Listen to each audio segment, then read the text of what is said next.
வணக்கம்.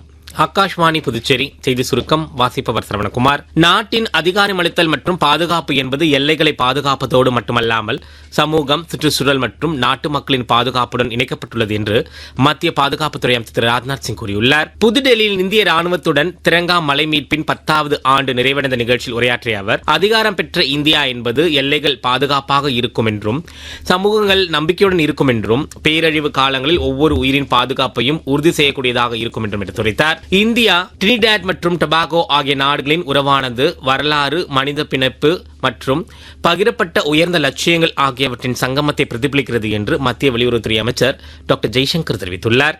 புதுச்சேரியில் தேசிய ஜனநாயக கூட்டணி கட்சிகளின் ஆலோசனைக் கூட்டம் இன்று பிற்பகல் 2:30 மணிக்கு தனியார் உணவகத்தில் நடைபெற்றது. இதில் என்ஆர் காங்கிரஸ் கட்சியின் 12 சட்டமன்ற உறுப்பினர்கள், பிஜேபியின் 4 சட்டமன்ற உறுப்பினர்கள், அதிமுக மற்றும் லட்சிய ஜனநாயக கட்சியின் தலா 1 சட்டமன்ற உறுப்பினர்கள் ஆகியோர் பங்கேற்றனர். கூட்டத்தில் தேசிய ஜனநாயக கூட்டணியின் முதலமைச்சர் வேட்பாளராக திரு ரங்கசாமி தேர்வு செய்யப்பட்டார்.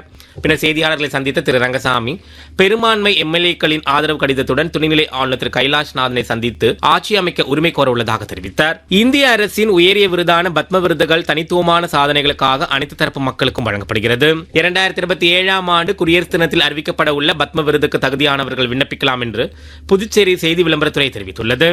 IPL T20 கிரிக்கெட் போட்டியில் டெல்லி அருண்ஜேட்லி மைதானத்தில் நடைபெறும் ஆட்டத்தில் டாஸ் வென்ற கொல்கத்தா அணியால் ஆடப்பணிக்கப்பட்ட டெல்லி அணி சற்று முன் வரை 6 ஓவரில் 1 விக்கெட் இழப்பிற்கு 55 ரன் எடுத்திருந்தது. இத்துடன் செய்தி சுருக்கம் நிறைவு பெறுகிறது.